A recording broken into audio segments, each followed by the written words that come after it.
Good morning, everyone. Welcome back to the Accelerate Learning series. Very happy to have you with us here this morning. For those of you that I haven't met, my name is Dave Hyde, and I am the manager of the Small Business Center.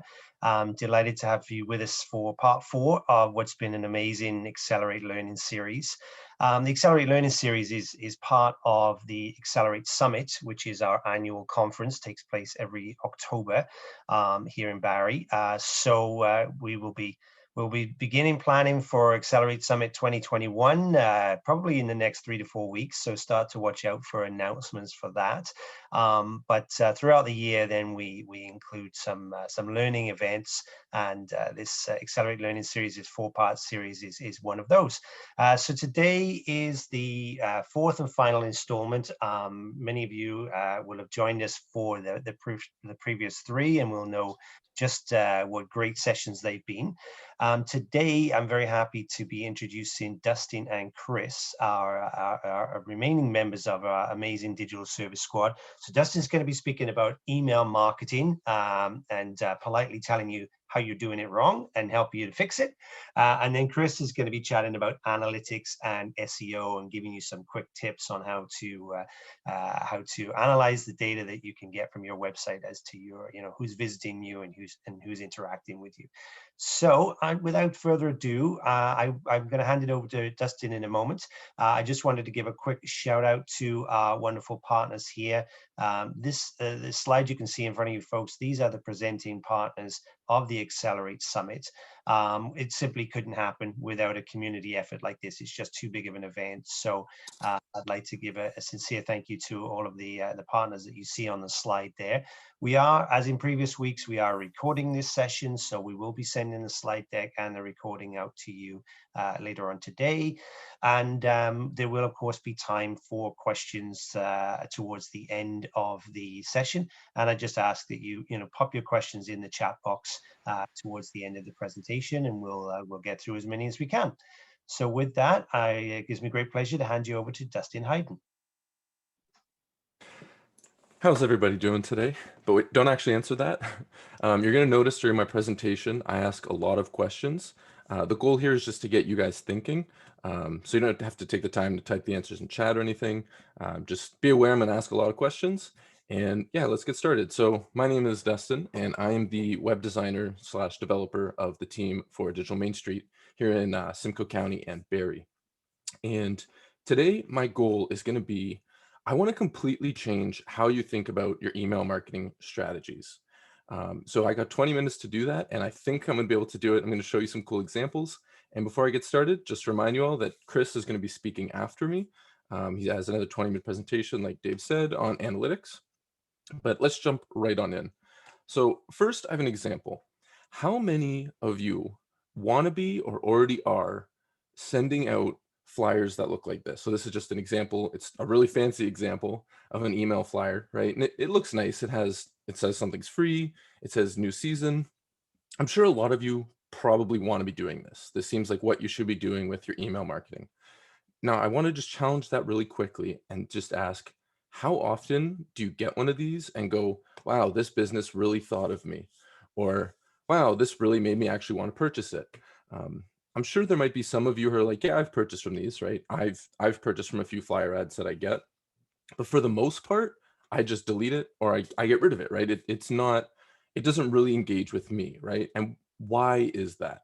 So the reason why these flyers aren't working well is because you haven't created a personal attachment, right? The people on your email list, those are the ones where you can be most personal to, because you can email them directly and they're going to see it. So let me show you an option that you could do instead of just sending this flyer. What if you sent a plain text email? I know that sounds like this might not be too professional, but bear with me here because this gets good, right? When you send this, let's say you send this email, it says, shh, we've got a deal just for you. It's a secret. So now you have this little bit of a nice catch for the message. But then when you go in, you're basically saying, okay, hey, look, we're going to have a 20% off sale next week, but we're going to give you an extra 5% off, and you can purchase the sale ahead of time just because you're an awesome supporter of our brand and you're on our email list. And then you tell them that everyone else will get access to the sale. But the whole goal here is you've basically shown this user that you're giving them something extra, right? Now they have this exclusive feeling, and it feels personal. It feels like I just took time out of the day to email someone, right? And the difference between this, it's similar to mailing in real life. When you get a flyer in the mail, you're probably gonna chuck it out. If you get a flyer from a family or a friend, you're gonna open it up and read it, right? Now, when they see something like this, an extra benefit is gonna be, even if they don't want this deal, they now know to expect that because they're on your email list, you will be sending them exclusive deals. So they're going to start opening your emails a lot more often, which now you're being seen by more eyes, your emails become more effective, and you start to sell more, right? So what I want to do in this presentation, like I said, is to change your whole concept of just email marketing, not just how you send the flyer, right? I still think you should send a flyer, because when you send plain text emails, then it actually seems like, oh my God, they have their normal professional flyer, but they just sent me this email that they clearly hand wrote for me. But I do want to show you these two strategies. And the first, I call it business plus business. Now, this isn't about like business to business. You're not trying to like sell to another business here. This is just an example of how two businesses can work together. And then the next strategy is advocacy. And the goal with these, it's it's to allow you to email people that aren't actually on your mailing list. So it's going to allow you to expand and reach more people. So what happens here is this can now become the beginning of your funnel, as opposed to just being at the end of your sales funnel. Now, before we explain those strategies, we need to know what rules there are to emailing. And in Canada, we have to apply with a thing called CASL. It's an anti-spam legislation. And that basically means these three things. You have to obtain consent. So you can't have a checkbox that's already checked off. They have to manually say, I would like to get updates. That's a big one. The second one is you have to provide identification information. So if you have their name, you want to have to, like, you'll say that in the email, being like, hey, Dustin, hey, Bob, whatever you have. If it's just their email, then you put their, hey, user, and then you put their email, which obviously isn't as good. So you want to get their names. And then the third big one is you need to provide an unsubscribe mechanism. In the examples I've shown you, I don't actually have the unsubscribe mechanism. That's mostly just to save space on the screen. But what that means is just at the bottom of your email, there'll be the option to unsubscribe. Now, all of these things, well, the unsubscribe mechanism, those will be handled by whatever platform you're using to send emails, whether it's Constant Contact, MailChimp, they'll have those at the bottom because they're already applying to whatever the local legislation is. So that one you don't have to worry about, which is nice. Now, we know the rules. This is what we have to follow. The next thing we want to know is just the general playing field. So when we have our email list, the two other things that we're competing with in the digital space is social media and your own website. So these are three different areas. I like to call them the digital trifecta. So think of these as your three pillars that you want to be hitting. Now, oftentimes, businesses end up following kind of a pattern more like this. So on the left-hand side here, they're using social media to reach people that they don't have. And then it leads into their website, where they then can show them their product and sell. That makes sense that your website is where you're selling, so that's good. And then they just retarget with emails, right? Most businesses do this general flow. And the goal is to actually think outside the box. And what we're going to do is change our pattern to be a little bit more like this. So we're going to, by using our creativity, basically, we're going to be able to start using emails to reach people we don't have. And it allows us to put emails at the beginning and also at the end. So it becomes even more important to your strategy, because it's been proven that emails, they return, it's like $45 for every dollar you spend. That's the average, which is absolutely insane, right? So if you're doing these right, you can really get a good bang for your buck. Now, before we can figure out, or before we can basically explain how we're going to do those strategies, we need to understand why social media is usually chosen as basically the way we're doing outreach. And the reason is the three on the screen, which is an easy way to reach people, everyone's on it, and it provides social proof. So why are these important? Since it's easy to reach people, it typically means it doesn't cost much to advertise to them. The downside on this is that you're reaching everyone, right? You can be reaching a 2-year-old, a 20-year-old, you could be reaching anyone. Literally, it could be a dog, right? Everyone's on Facebook and social media. So those two go hand in hand. And another important thing is social proof. With social media, when you see your friend sharing something, they're providing that social proof to you. So it makes you more likely to trust what it is that you're looking at. So with these in mind, we now need to figure out how can we combat these with our strategies for emails. But one thing I want to point out with the whole idea of everyone's on social media, in terms of email marketing, there's a total of 3.9 billion people with emails. Okay, so everyone does have an email, right? And I'm sure a lot of you are probably thinking like, so what, right? Like there's 3.9 billion people, but my emailing list is only 100 or only 1,000. I can only reach that 1,000 then, right? I don't have that availability.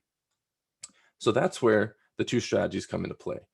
So with these, I'm basically going to show you how you're going to reach people that aren't on your list, right? This is where that number no longer matters. What does matter is getting social proof with the strategies and just making sure it's a pleasant way to reach people, right? So let's just jump right on into the first strategy here.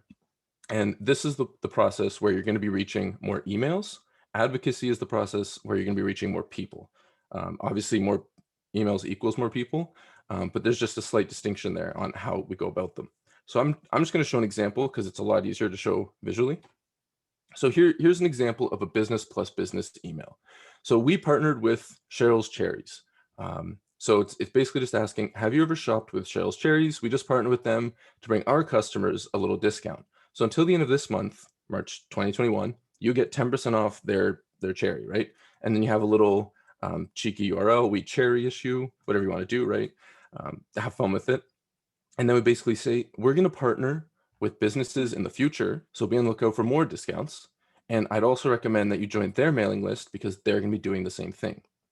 So you'll send out this email, and Cheryl's Cherries is going to send out a similar deal for your business to their emailing list. So what that does now is you now just advertised to everyone on their contacts, right? And you'll notice once again that the responses, the way this was worded, are thanks, I'll check it out. Thanks for the heads up. Thanks for the heads up, right? So this is just showing that Google thinks that it's like an actual something useful that I'm providing them, right? And that's what we're trying to do, is provide value. So what did this do, and how is this actually how is it comparable to social media? Well, first of all, the big important one here was you reached out to people not on your list. So it no longer matters if you only have 100 people or 1,000. You can use another business that has 100,000. So the number no longer is relevant here. But what actually is nice is you've advertised to a specific audience. Like that business, Cheryl's Cherries, I can assume that those people like fruit, right? I can figure out from that business, they can tell me what their demographic is. They'll know their segmentation, right? So you know who you're going to be advertising to, and decide if it's worth it or not. And you've also provided extra value now to your own list, because now those people, similar to that first example, they're seeing this and they're going, okay, yep, I'm going to open every single one of their emails because I want to see if I get some other deals at some other places. And as soon as you get that open rate skyrocketing, that's when you start advertising your own products and start doing like so much with it. It's the sky's the limit, right? You're just opening the door here. And yeah, number 4 here is it'll expand your email list, because anyone who then purchases is probably going to sign up now. Not everyone, but a lot of people will sign up for your mailing list, and you've done some generic, or not generic growth, but yeah, generic, that's the right word. You've done generic growth. And then the 5th one, which is the big one, which is the reason why social media is usually first, is we lacked social proof before this. But with this strategy, our social proof becomes the recommendation from that other business. It's someone that they've already purchased with and that they already trust, right? So that's big. Whenever you think of a strategy that you want to be implementing at the beginning, it needs the social proof, and this one has it. Now, this strategy might seem great to some, might not seem great to others because it might not be practical. But if you can get this one working, this is definitely one of the greatest ways, I would say, to grow your mailing list and gain sales. So I'm going to now mention the second idea, and that's the advocacy idea. So this is one where I was saying where the focus now is actually on reaching people. So instead of reaching out to other businesses and using their mailing lists, the goal here is going to actually be you'll identify people on your list that purchase often, and then you want to turn them into the advocates. So one example could be the following. So you create a refer a friend program, but you don't make it known, or you don't let everyone have access to it. Put it on your website, let it known that we have refer a friend, but we only offer it out to specific people. That needs to be known on your website. Now, when you send this out to one of your frequent shoppers, they're going to see, okay, I got our own refer a friend code. Now I get a discount whenever I get a friend to use it, and they also get a discount. And they know that it's just it's like an exclusive club, right? They'll feel this exclusivity, this specialness. And the worst thing that can come from this is start telling other people about your business. So even if you're not getting any conversions right away, you're getting word of mouth, people talking about your business. So the big ones that usually would come from this are you're reaching people not on your list now, because advocates, they're going to tell all their friends. And then their friends now know about your business. Some make a purchase. They might ask, it might take months, it might take a week, it might take a day. But eventually they'll ask their friend, being like, hey, what was that refer friend thing? I'm looking for this product, right? Then they'll use it. You've also created an extremely loyal customer now, because that person thinks these people, like, we're one, like we work together. They're like a mom and pop shop that I love now, basically at this point, right? And you also got that social proof necessary, because they're going to be doing the talking for you, right? It's different than you just advertising. And then number 4 is you've also just started conversations about your brand. People just talking about you in general. They could be talking about it in public. Other people could overhear it. You can get really wild with what that could mean. But that's just another big benefit. So those 2 strategies are just, well, the advocacy and the business plus business. Those are 2 strategies you want to be implementing. And those are 2 examples of it. There's numerous ways that you can go about doing those. But those are just, 2 quick ones that you can start to think about, and hopefully gets your gears turning. Because I really want to show you that you can really put these at the beginning. So what works best? So in this setup that I've just given you, you're not going to be reaching millions of people. But those people that you reach through this, they're going to be a lot more valuable, right? Like, let's say your business is to sell women's clothing for 25 to 35-year-olds. You're going to be targeting people that are women 25 to 35 a lot easier. And you're not going to be including like a 7-year-old or whatever that might accidentally get included, let's say, on social media.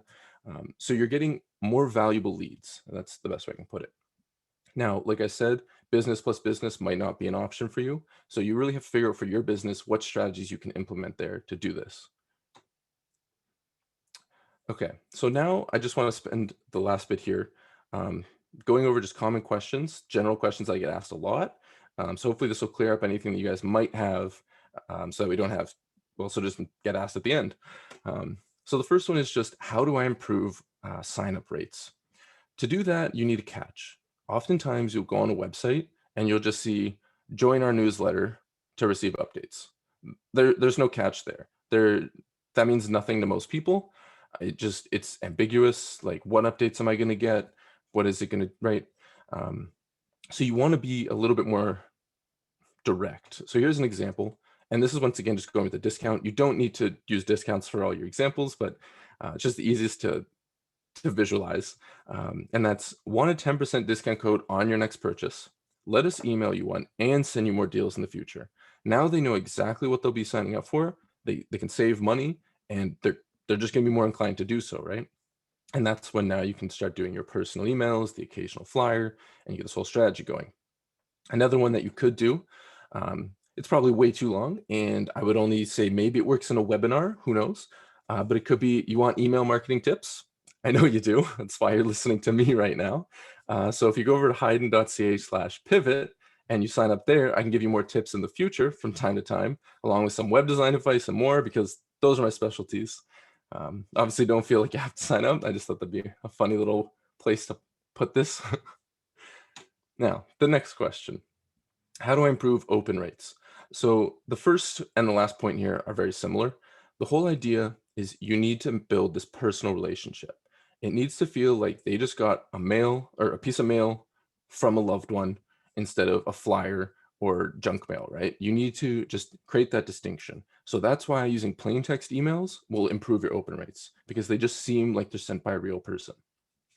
Some other strategies, which I guess are a little stranger, is to include emojis in the header, mainly because that just grabs someone's eyes. When you're going through your email list, you'll see an emoji, it's going to draw your eyes. That typically is only really effective for people 30 and under. But if that is your demographic, go for it, right? Because then you're going to you will improve your open rates. That does do that. And then the third one is to include animated GIFs. So those are those memes that you see online, or just pictures that are moving that you see online. There's a website called giphy.com, and you can just use any of those. And basically, if let's say you have a sale, you can choose a GIF of someone just going, right? Like it doesn't really matter. But obviously that makes it seem a little more playful. So the next question here is, how many emails is too many emails? And usually people are just going to say, find a balance. Now, I don't like that answer too much. I like to have a starting point with everything I do, and a safe bet is always going to be setting that one flyer and then 2 plain text promotions. And you're going to notice that you'll be able to send a lot more plain text promotions as time goes on. And one thing too is you're not sending this plain text promotion to everyone, right? You're identifying a specific segment and you're sending them a specific deal. So you're not going to just do a one size fits all with these. You're creating unique messages for different segments in your business, right? So you'll find you could probably do like 6, 8, and they'll still be just as effective. In terms of sending it to the same person, though, that's where you want to make sure you're not sending them too many. So limit that to about 2 to 3 emails per month that one person might get. Now, if you're just wondering how that works, whatever platform you're using, you can choose to not send a promotion to someone who recently got a promotion from you.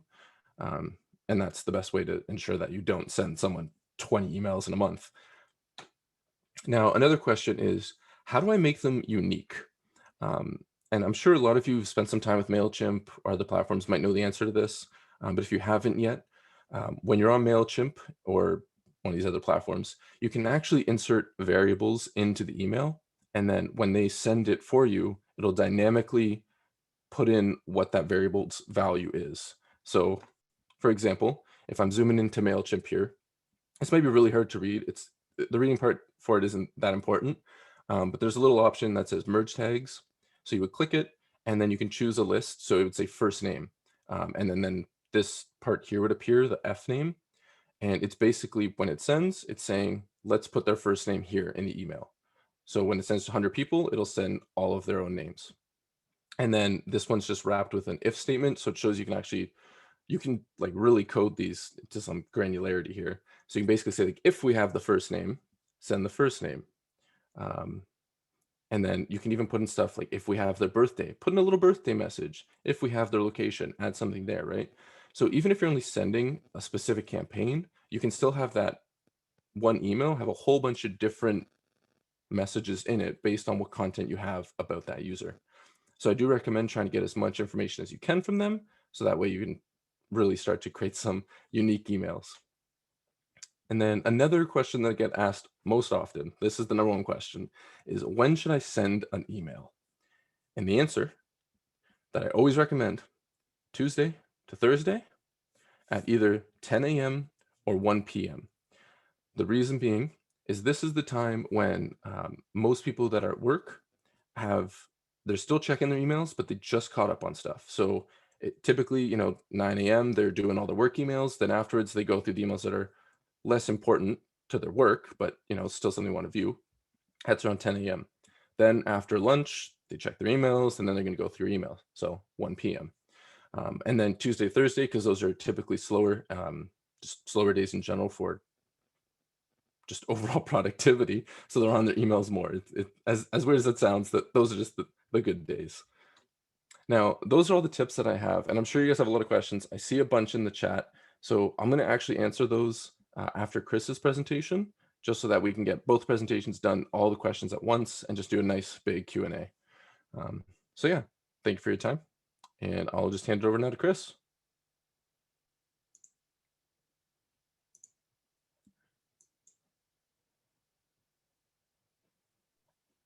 Perfect. Thank you, Dustin.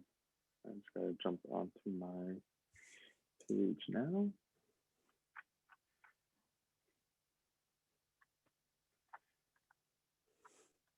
And if you can just let me know if you can see this in Uno Momento.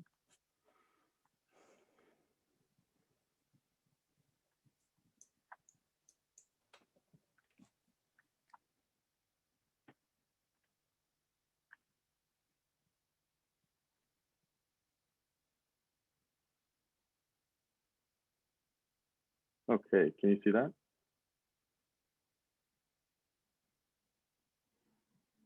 Yes, we can see your screen, Chris.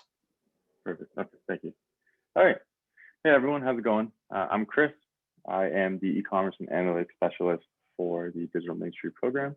As you see, we already, shout out to all the sponsors that make everything happen. Without them, we wouldn't be here.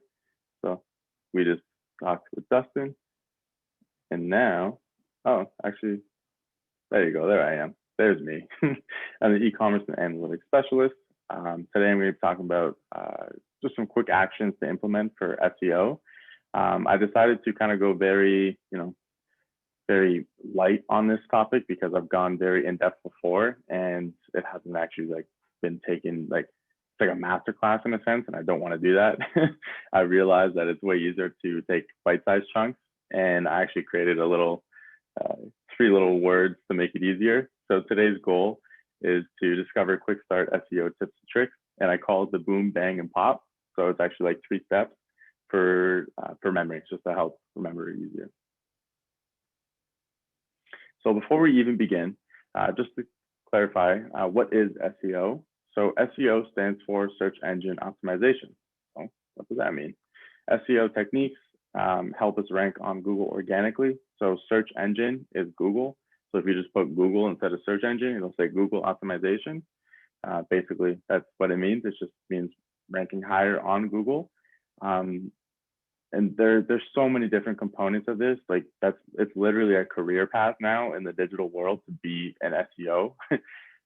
But we're just going to focus on 3 tips for a small business to kind of take advantage and get ahead of their competition that wouldn't have an SEO on their side. So the 3 B's to help remember. So this isn't any actual technical slang or anything like that. It's just something I made just so we have a little more understanding and just to lighten it up. So boom is going to be the software involved. As we go through, you'll understand how I incorporate this. Bang is what we are finding, and then bop is what to do with it. So what to do with this information that we have. So the first one, it's called the web queries. So it's actually what customers click on to find your site. So what that means is, for example, Digital Main Street. If someone types in Digital Main Street and then clicks on the website, we get to see that they typed in Digital Main Street. Or maybe for the webinars for the Accelerate Summit, if we have the Accelerate Summit site and they type that in, we get to see that. So this is commonly referred to as keywords, but in the software we're going to be using here, it's called Google Search Console. They call it web queries because technically it's not a keyword in their mind. It's like when a bank calls a credit actually a debit and the other way around. So what is Google Search Console? So yeah, I'm glad you asked. It's a free Google provided service. It's used to view site data. If you're familiar with Google Analytics, view this as its little brother or bigger brother. They're related, in other words. So web queries. So now we get to the boom. So Google Search Console, which is free, of course. I highly recommend you to, sign up for this after. Google has a whole tutorial on how to do that. It is extremely important, especially with the recent algorithm changes. I think they happened in December, early January. And it's all about basically seeing the actual life of your website. And that means how long people are on your site, who's on your site, how are they on your site, and what if what you're offering them is good. And what I mean by that is there's a bunch of different things like mobile, health, site health, all that kind of stuff. Super helpful. I'm not going to go too into detail with that because that's a masterclass type of thing. Don't want to bore you. So we're going to go jump into the bang part here. So what to find in queries. We talked about how people find your site. That's like the keyword thing. And then Bob, what to do with it. So you form your content around the ranking words. And don't worry, I'm super visual. So I will show you in uno momento where to find it. So what this even means.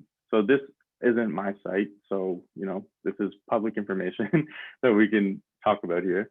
So if we look on the left-hand side, when you actually get into Google Search Console, it's going to be under status and then performance.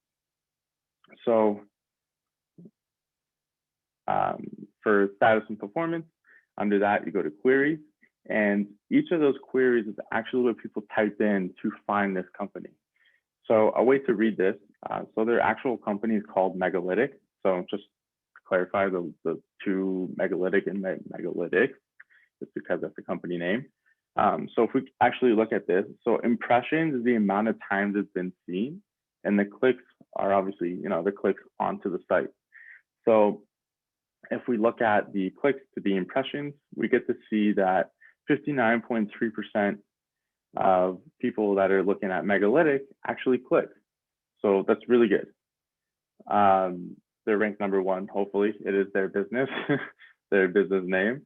And you get to see all of this stuff once you sign up for Google Search Console. Back in the day, it used to be on Google Analytics, but they kind of separated them. I don't know why, but that's what they did.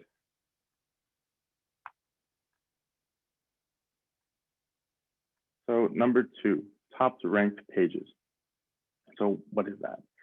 Top ranked page is basically the ones that receive the most amount of clicks from Google. So this is actually another thing within Google Search Console. I'm really promoting this because it's helpful not only in terms of because it's free, but it's also because it's something you can change right away. So for pages, so the boom is Google Search Console once again. The bang is the page. It's beside queries, like it's literally just a tab over. The bop, what to do with it. So you can further enhance your content on the pages that should or are driving higher revenue. So what's that mean? Basically, if someone is clicking on your homepage and you want to promote something, or you want to sell something, or you want to do something that drives them to do, maybe sign up for your new newsletter that Dustin just helped you create. With that, you actually get to see who's clicking and why, like what made them click, like what keyword, what queries did they search in order to click there. So when you combine queries and the pages, as we see here, I just put an arrow to show you where pages is when you actually get into this.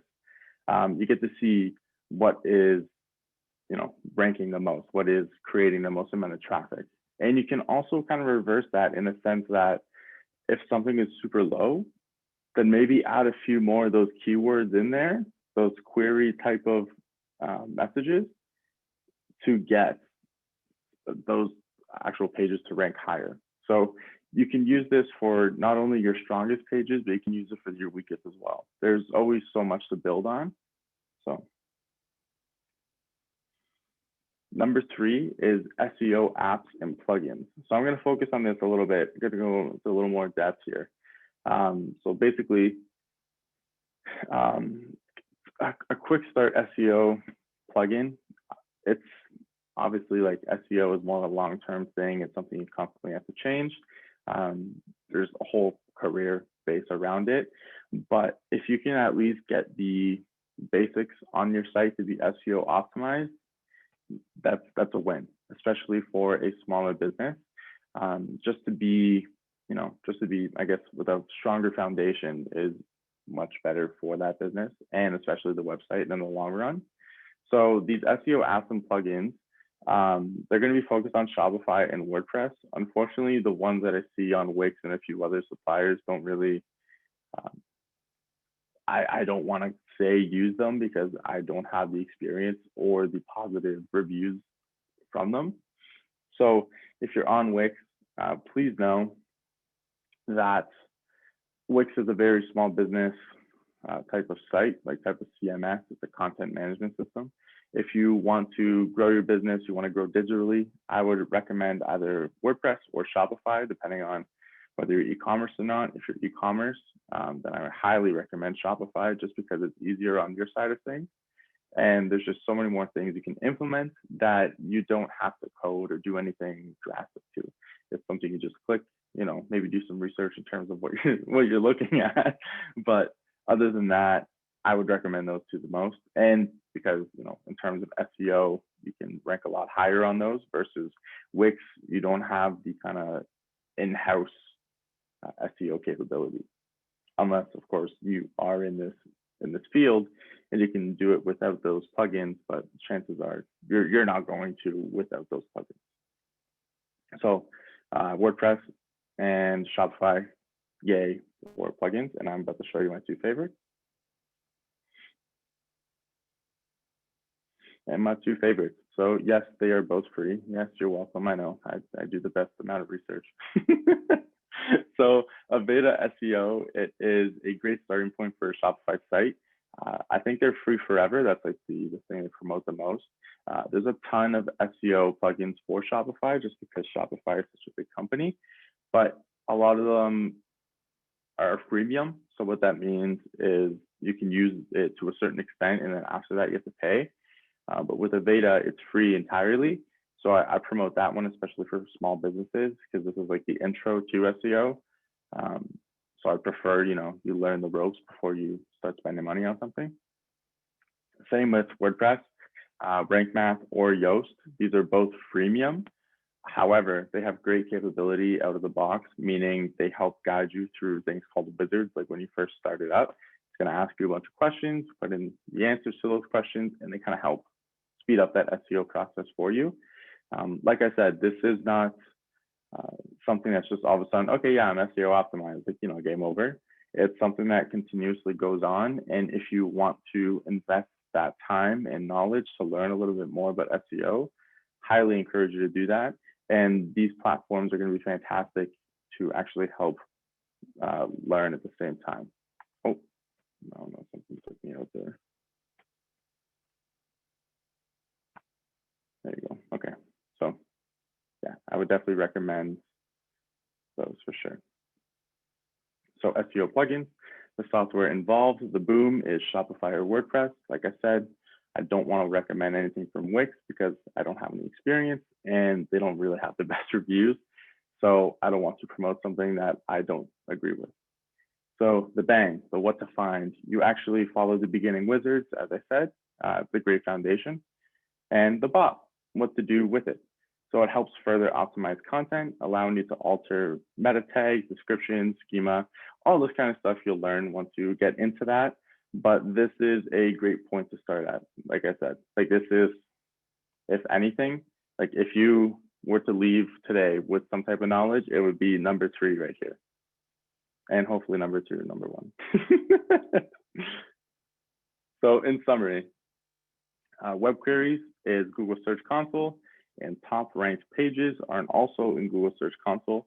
So like I said, if you can take those as well, they're right beside each other in the same app.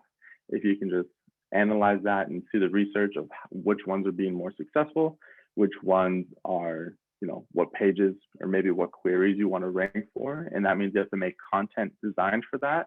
So that means including keywords, including those actual queries inside of your text. So that actually shows Google like, oh, they must be talking about this certain thing. So then when they actually get searched for, you're going to come up. And like, it's not going to be like, as soon as you type those in, you're going to rank number 1. It takes time. It takes a lot of time to do that kind of stuff. But it is a step closer. And I heavily promote that. I want you to rank organically on Google. So you have a chance to gain a ton of traffic organically, which means you don't have to pay for ads. Number 3, so SEO apps and plugins. It depends on the website builder. CMS, it's content management system. You can kind of throw those, they're like synonyms. You can throw them together.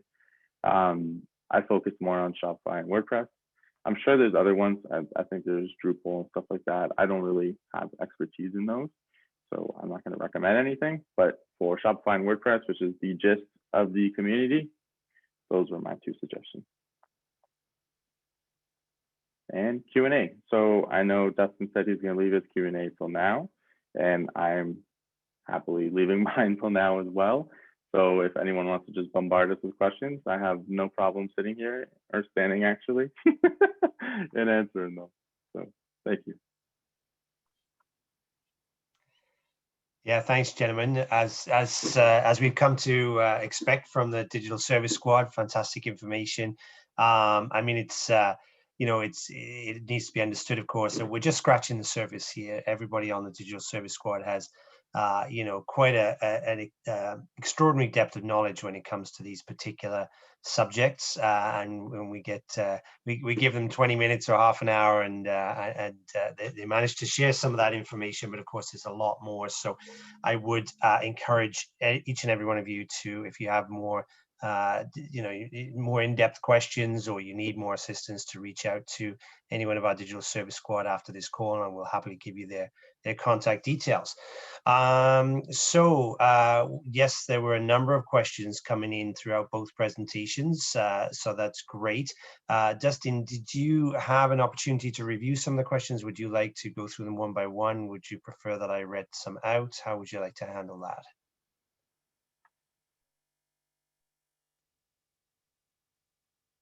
Oh, we have no. I was muted. And I guess same question for you, Chris. How would you prefer to handle the questions? Yeah, so I'll happily read them when Dustin's ready, and then I'll jump on after that. Yeah, I'll just answer them. Like, I'll read the question one by one as I go through the chat here and just answer them. Sounds good. Thank you.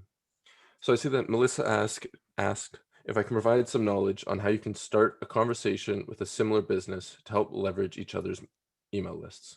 So this is where you would do just some initial research, try to find their email, maybe go into their business, just have a general conversation, right? It's all about building that relationship and just being personal or personable. If you meet them at some event, let's say, then you probably have their email, you can follow up with them there. But yeah, that's just going to come down to your own ability to just converse with other business owners, right? I can't really give too much examples on that right now. Like I mean, we all do it. We're all used to it. So I'm sure that helped maybe, but I'll move on to the next question here, which is, what if you don't have control of your discounts online with your products? So that's an interesting question, because most of my examples were about how you can give discounts.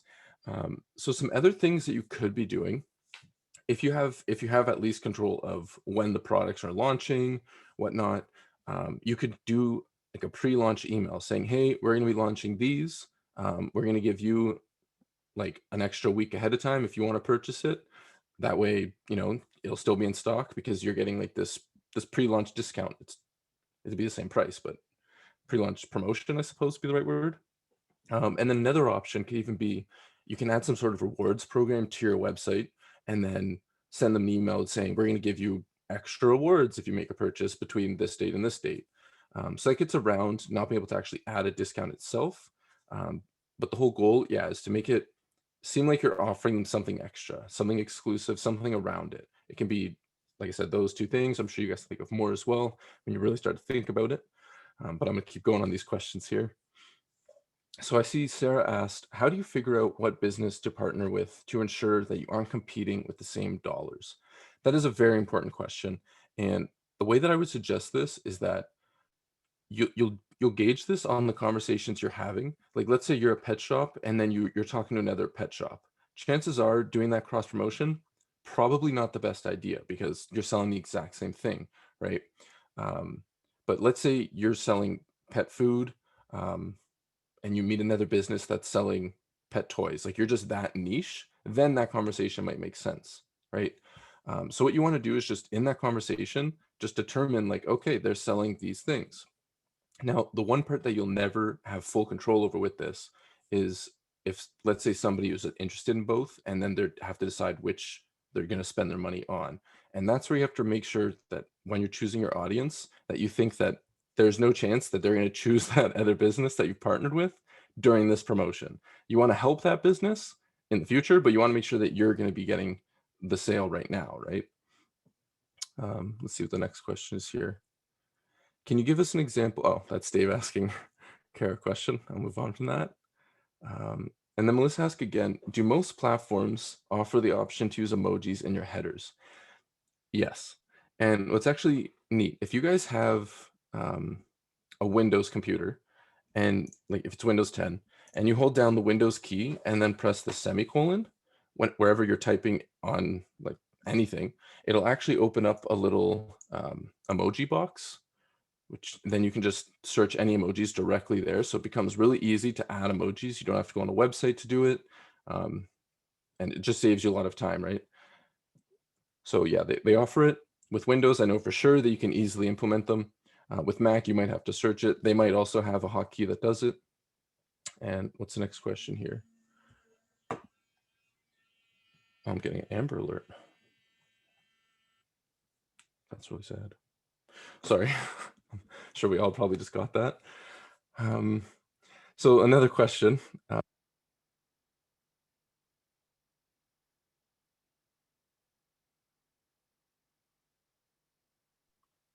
You're on mute, Dustin.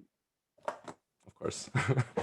So the question was, how do people know if there's a GIF in the body before they open, right? How does that improve the open rates? And I really like this question was asked because this is where what's going to happen is you'll put a GIF, they're not going to know it's in there, they see it, and it just adds a little personal touch, and it improves the chance that they're going to open the next email. So the idea here isn't that you're just trying to get people to open that one email. You want to get them in that habit of whenever they see your email, they're opening it because they think basically you guys are friends at this point, right? So it doesn't improve the initial first email that GIF is in. It helps long term. And the next question I see was 6 or 8. I mentioned there when I was doing the example, you can do 2, you can do 6, can do 8. So what I'm going to say for this, based on how big your email list is, you can start to segment it down very granular. You can make it very granular. There we go. And I'm going to say have a blast for an email, a minimum, if you have a large list, of 200 people, right? For one of these personalized emails. And then if you have 2,000 people on your list, that means you could send 10, right? That's just the minimum amount I would do. If you want to start seeing a better return, you want to start getting like 500 in a specific blast. If you really have good segmentation, you can go down to 100. So it's going to all just take practice on your end. And this is why like companies often hire some like email marketer, because they spend the time to do this. They do the research, they watch the numbers, they see how it's working, they modify accordingly. But yeah, it's going to be trial and error per business. And then I think the next question here is for Chris. Yeah, I would assume so. All right. From Carolyn, she says, what if you don't have access to your SEO? I mean, there's a few things there. To have access to it, there's a bunch of different things you can do for SEO. SEO, you would think of it as kind of like, I don't even know, like it's a very general topic, but when you zoom into it as we have today, and we did a couple of like real world examples of what to look for, there's so many different things. You could use Google Analytics, you can use Google Search Console, you can use these types of things if you don't have access to the back end of your website. There's so many different software that you can use outside of it to benefit and to actually see and view things, to actually change things like for your SEO. So I'm just going to go a little more in depth here. There's a lot you can do in terms of on page. So like when you're editing things, on page is actually a whole area for SEO. So there's off page, on page, and technical. So the technical one is basically going to be done by Yoast or Rank Math or Aveda if you're on Shopify. But when you're actually on the on-page one, you can change the content to make it more applicable to what you want to target. So when you use the queries or the keywords from Google Search Console, you can actually incorporate those to get those ranking higher. I hope that helps. And if that doesn't make sense, please let me know, and I can definitely go over that again. Let me see here. If you have Yoast already installed, should you also install Rank Math? No, they're basically the same thing. So they're competitors, massive competitors against each other. I prefer Rank Math just because they have a little more compatibility of what I do. I also do pay for the premium just because I have it for all my clients. In terms of which one is better, up to you, honestly. So Yoast has basically been around forever. So they have that that following and everything like that. And Rank Math is kind of the emerging, it's like the trendy one. The reason why I pick it is because it's actually easier to use. Like the user interface and things like that, it's easier to incorporate, which if it makes my life easier, why not use it? And that's kind of the mindset I have. A lot of people do feel the other way for Yoast. So it's all personal preference. They're both free to start. So if you want to test them and find which one you like more, I would definitely suggest doing that, especially if you're thinking of spending money on them. Test them both first, and then you have a better understanding of them.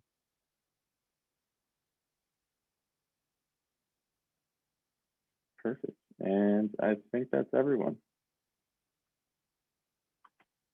If there's any last questions, or if you have a question maybe later on in the day, Dustin or myself will be happy to answer them. We have our emails on the actual PowerPoint, or also if you want to reach out to the Small Business Center to get our information, that's no problem at all as well.